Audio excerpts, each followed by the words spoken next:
Welcome back. अस्सलाम वालेकुम। Environmental science के इस लेक्चर के अंदर मैं आपको खुशामदीद कहता हूँ। पिछले लेक्चर की हद तक हम मॉन्ट्रियल प्रोटोकॉल को डिस्कस कर चुके हुए हैं, जो कि 1987 में जिसकी बुनियाद रखी गई। अब हम डिस्कस करेंगे कि गाली अमेंडमेंट को जो 2016 में आई मॉन्ट्रियल प्रोटोकॉल की Kigali amendment. So Kigali amendment to Montreal protocol 2016। आपको पिछली वीडियो के हद तक मैं ये बता चुका हूँ कि मॉन्ट्रियल प्रोटोकॉल की जो एवोल्यूशन है विद टाइम, उसके तहत अगर देखा जाए तो अब Montreal protocol does not specifically deal with ozone depletion only, it also deals with climate change indirectly, yes, but it does deal with climate change। किस तरह से, उसको हम पढ़ेंगे, और वो पढ़ेंगे हम किगाली अमेंडमेंट के पस मंज़र में, किगाली अमेंडमेंट के कॉन्टेक्स्ट में। क्योंकि किगाली अमेंडमेंट जो इंट्रोड्यूस की गई है वो खसूसन की ही इसलिए गई है कि आपके यहाँ ऐसे सब्सटेंसेस जो कि ऑल्दो ओजोन डिप्लीशन का बायस नहीं बन रहे, लेकिन अगर उसके बरअक्स देखा जाए कि वो बायस बन जाते हैं कहने क्लाइमेट चेंज के, तो उस चीज़ को रोकने के लिए आपकी किगाली अमेंडमेंट आती है। तो किगाली अमेंडमेंट क्या है? The Kigali amendment aims for the phase down of hydrofluorocarbons HFCs by cutting their production and consumption to begin with। ठीक है, सो HFCs की जो प्रोडक्शन और कंजम्पशन है उसको तो वो रोक ही रहा है किगाली अमेंडमेंट। इसके साथ साथ the goal is to achieve over 80% reduction in HFC consumption by 2047। यानी HFCs जो कि इनिशियली इंट्रोड्यूस किए गए थे as alternatives to the CFCs। CFCs क्या थे? Essentially CFCs were the substances that were being used in the 5 major industries, जिसके बारे में आपको हम लोगों ने पहले बताया, मैंने पहले आपको बताया। HFCs उसका ऑल्टरनेटिव थे, लेकिन चूंकि HFCs का ग्लोबल वार्मिंग पोटेंशियल GWT, अगर आप लोग याद रखें क्लाइमेट चेंज वाली वीडियोस के अंदर मैं इसके बारे में तफसीलन एक्सप्लेन कर चुका हूँ कि ग्लोबल वार्मिंग पोटेंशियल का जब हम जिक्र कर रहे थे, तो HFCs का जो ग्लोबल वार्मिंग पोटेंशियल है वो थाउजेंड्स में है, नॉट हंड्रेड्स, थाउजेंड्स में है। कंपैरिजन के लिए मैं आपको बता दूं, मीथेन का is almost 25-26 GWP। Global warming potential आप लोग को रिवाइज करवाता हूँ इस तरह से कि ग्लोबल वार्मिंग पोटेंशियल में carbon dioxide is the reference. So carbon dioxide के साथ कंपेयर करके आप ग्लोबल वार्मिंग पोटेंशियल निकालते हैं। So by that logic GWP of carbon dioxide is 1। अगर मैं कह रहा हूँ कि आपका HFCs का ग्लोबल वार्मिंग पोटेंशियल थाउजेंड्स में है, इसका मतलब है कि ये वो गैसेस हैं कि ये 1000 गुना ज़्यादा ख़तरनाक हैं as compare to carbon dioxide when it comes to climate change. ठीक हो गया? सो इनका ग्लोबल वार्मिंग पोटेंशियल थाउजेंड्स में, although they do serve the purpose when it comes to ozone depletion, और उसको रोकने का बायस बनती है, लेकिन एट द सेम टाइम ये बायस बन रही थी क्लाइमेट चेंज का, बिकॉज इनके इस्तेमाल से आपकी हवा के अंदर ऐसी गैसेस खारिज हो रही थी जिनका ग्लोबल वार्मिंग पोटेंशियल बहुत ज़्यादा था, और ऑफ कोर्स वो जो है फ़रोग दे रही थी क्लाइमेट चेंज के कॉन्सेप्ट को। तो इसलिए आपकी किगाली अमेंडमेंट आती है, और अब इनके फेज डाउन की बात स्टार्ट होगी हुई है। So impact of the amendment will avoid up to 0.5 degree Celsius increase in global temperature by the end of this century.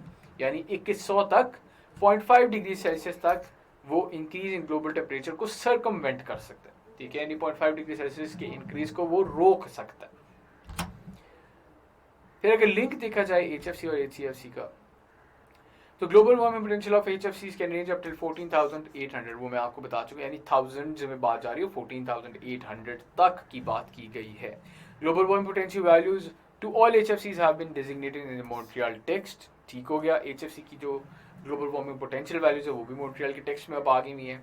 Many HFCs are powerful greenhouse gases and a substantial number are short-lived climate pollutants with a lifetime of between 15 and 29 years in atmosphere। ठीक है, 1529 साल तक atmosphere के अंदर रहती हैं as HFCs, और ये तब तक जो है ग्लोबल वार्मिंग का बायस बन सकती हैं, और इनकी जो पोटेंसी है वो हमें पता है, it is ranges up till 14,800, thousands के अंदर है। दो HFCs currently represent around 1% of total greenhouse gases। हम शुरुआत में, अगर आपको याद हो, हम वो ग्राफ डिस्कस कर चुके हैं, 1 से 2% के बीच में आपके फ्लोरिनेटेड कंपाउंड्स हैं जिसके अंदर HFCs का शेयर 1% है।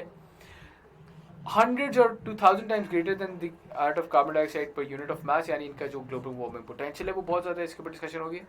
Assuming no new regulation, HFC consumption is projected to double by 2020। अगर कोई रेगुलेशन नहीं लगाई जाती तो इसकी जो कंजम्पशन है it is projected to double by 2020 which is very problematic to be very honest, ठीक है। अगर ये डबल हो जाती है तो इनकी पोटेंसी भी डबल हो जाती है, जो कि ऑलरेडी हमारे सामने कि कितने ज़्यादा इंपॉर्टेंट साबित हो सकते हैं। फिर इसी में अगर बात करें तो most of the HFCs are contained within equipment, so emissions are the result of wear, faulty maintenance और leakage at the end of a products life time. आपके जो बेशतर आपकी इंडस्ट्रीज यूज़ कर रही होती हैं HFCs को, तो वो जब रिलीज़ होता है due to lack of maintenance, wear and tear, एक जो अप्लायंस की मुद्दत होती है उसके इख्तिताम पर, ठीक है, उस वजह से होता है। तो किगाली अमेंडमेंट एक तरह से इस चीज़ को भी डील करते हैं कि किस तरह से वेयर एंड टेयर से पहले आपने जो है अपने अप्लायंसेस को डिस्पोज ऑफ करना है, ठीक है। इस चीज़ से भी किगाली अमेंडमेंट मुखातिब होती है।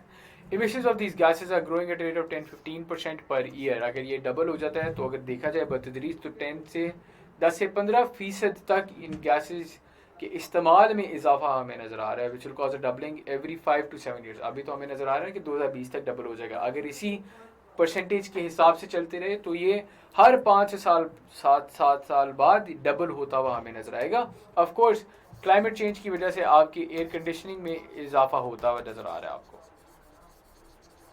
ठीक है, वो एक्सपोनेंशियली इंक्रीज हो रही है।